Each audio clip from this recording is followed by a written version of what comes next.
UP board की exam की तारीखों का ऐलान हो चुका है। माध्यमिक शिक्षा परिषद लगातार तैयारियां कर रहा है कि किस तरीके से ये जो परीक्षा है इसे आयोजित किया जाए।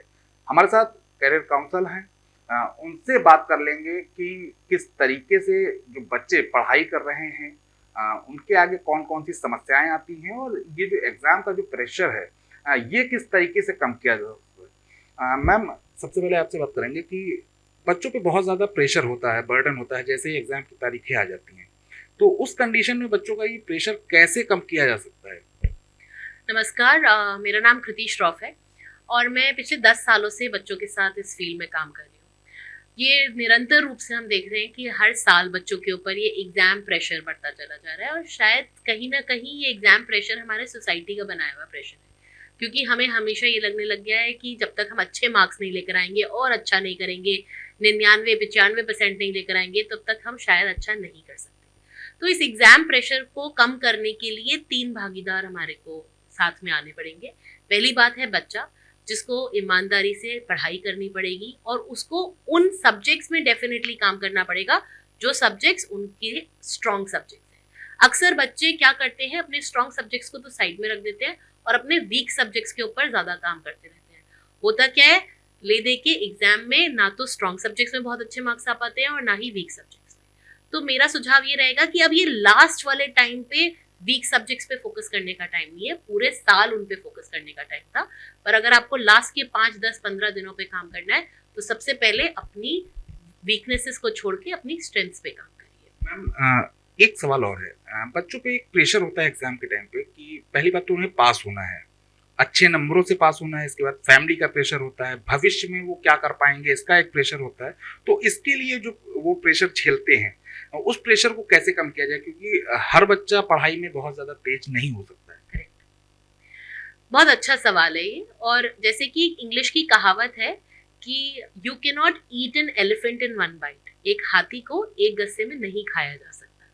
वैसे ही एक बड़ी समस्या का हल एक स्टेप में नहीं लिया जा सकता। आपको हर प्रेशर को अलग पार्ट में डिवाइड करना पड़ेगा। सबसे पहले आपके पास पहला पड़ाव है आपके क्लास 10th या 12th की बोर्ड की परीक्षा। आप उस पर फोकस करिए और अच्छे से अच्छे नंबर जो भी आप ला सकते हैं। आपके लिए 60% अच्छा है, आपके लिए 70% अच्छा है, किसी और के लिए 95% अच्छा हो सकता है, आप वो लाने की कोशिश करिए। उसके बाद आप ये सोचिए कि मेरी क्षमताओं के हिसाब से मैं किस करियर में अच्छा जा सकता हूँ, कौन से सबसे अच्छे कॉलेज में एडमिशन ले सकता हूँ, उस कॉलेज में आगे जाके मैं क्या कर सकता हूँ, उसका चुनाव करिए। खाली एक तरीके की रेस में मत रहिए कि उसने वो कर लिया तो मैं भी वो कर लूंगा। भगवान ने तो 5 उंगलियां हमें बराबर नहीं दी और हर उंगली का अपना एक काम है। इसी तरीके से हर बच्चा फर्क है और हमारी क्षमताएं फर्क है, हमारी वीकनेसेस फर्क है। तो अगर हम ये समझ कर काम करेंगे कि हम क्या अच्छा कर सकते हैं, अगर मैं अच्छा बोल सकती हूँ, लोगों से बात कर सकती हूँ, तो शायद मुझे ऐसे करियर का चुनाव करना चाहिए जिसमें बोलने का ज्यादा काम है। और अगर मैं ज्यादा पढ़ाई में अच्छी हूँ, मैथ्स में ज्यादा अच्छी हूँ, तो शायद मुझे मैथ्स से रिलेटेड करियर्स का चुनाव करना चाहिए। अगर मैं पेंटिंग और क्रिएटिविटी में बहुत अच्छी हूँ तो शायद मुझे उनका चुनाव करना चाहिए। यहाँ पे अगर आप इस हिसाब से चुनाव करेंगे तो आप ये भी देखेंगे कि नंबरों का जो वहां पर योगदान है आपकी एडमिशन प्रोसेस में, वो भी कम हो जाएगा। और आज की तारीख में तो न्यू एजुकेशन पॉलिसी जो आई है उसमें भारत सरकार ने क्लियरली ये बात बोली है कि क्लास 12th के मार्क्स के बेसिस पे आपका एडमिशन नहीं होना है। आपका एडमिशन होना है आपकी उस सब्जेक्ट की समझ के ऊपर, जिसके ऊपर एंट्रेंस एग्जामिनेशन दिया जाएगा, जैसे कि सीयूईटी जैसा एग्जामिनेशन भारत सरकार ने निकाला। तो अगर आप अपने जिस चीज में अच्छे हैं उस पर पकड़ अच्छी बना लेंगे तो एडमिशन आपका हो जाएगा आगे चल के। आप लोग बच्चों को लेकर, उनकी एजुकेशन, उनके करियर को लेकर आप लोग काउंसलिंग करते हैं। एक टीचर और एक पेरेंट्स की भी अहम भूमिका होती है। क्या लगता है कि इन्हें किस तरीके से बच्चों को चर्चा करनी चाहिए या फिर उनकी काउंसलिंग करनी चाहिए जिससे बच्चों का प्रेशर कम हो सके? पेरेंट्स के लिए खासकर कुछ बताइए। जी बिल्कुल, पेरेंट्स का और टीचर्स का एक बहुत ही बड़ा योगदान होता है बच्चे की ग्रोथ प्रोसेस में। और अक्सर मैंने ये देखा है कि होता क्या है, पेरेंट्स तो 20-25 साल पहले कॉलेज गए थे और उसके बाद अभी पढ़ाई में क्या हो रहा है, किस तरीके के करियर्स आगे आए हैं और स्पेशली 21वीं सदी में इतने नए करियर आगे आए हैं जिसके बारे में अक्सर पेरेंट्स को पता नहीं होता। अब जो चीज हमें नहीं पता उसके बारे में हम बच्चों को कैसे गाइड करेंगे? तो पेरेंट्स के लिए बहुत इंपॉर्टेंट है कि जहाँ बच्चा 7th 8th 9th क्लास में आ जाए वहाँ वो खुद निरंतर रूप से अखबार पढ़ें, वेबसाइट्स पे रिसर्च करें कि क्या नए करियर्स हैं।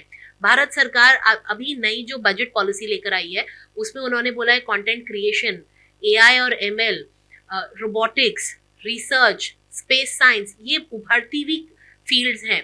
तो जब भारत सरकार खुद कह रही है कि ये उभरती हुई फील्ड है और अगले 50 सालों में बहुत सारे करियर इनमें निकलने वाले हैं, तो ऑब्वियसली इसमें नई अपॉर्चुनिटीज क्रिएट होने वाली है। तो पेरेंट्स का रोल ये है कि वो इन ट्रेंड्स को पकड़े, और अगर वो नहीं समझ पा रहे हैं तो करियर काउंसलर के पास जाए। आज की तारीख में सीबीएसई ने नियमित किया है कि हर स्कूल के पास करियर काउंसलर होना चाहिए। चाहे आप स्कूल करियर काउंसलर के पास जाइए, चाहे आप प्राइवेट करियर काउंसलर के पास जाइए, पर अपने विकल्पों को समझिए।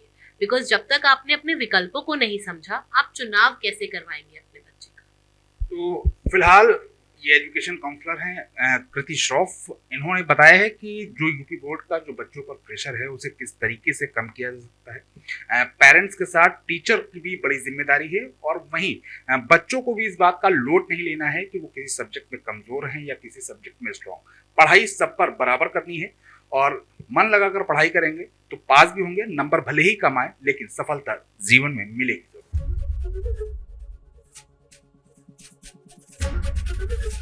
एबीपी गंगा, खबर आपकी, जुबान आपकी।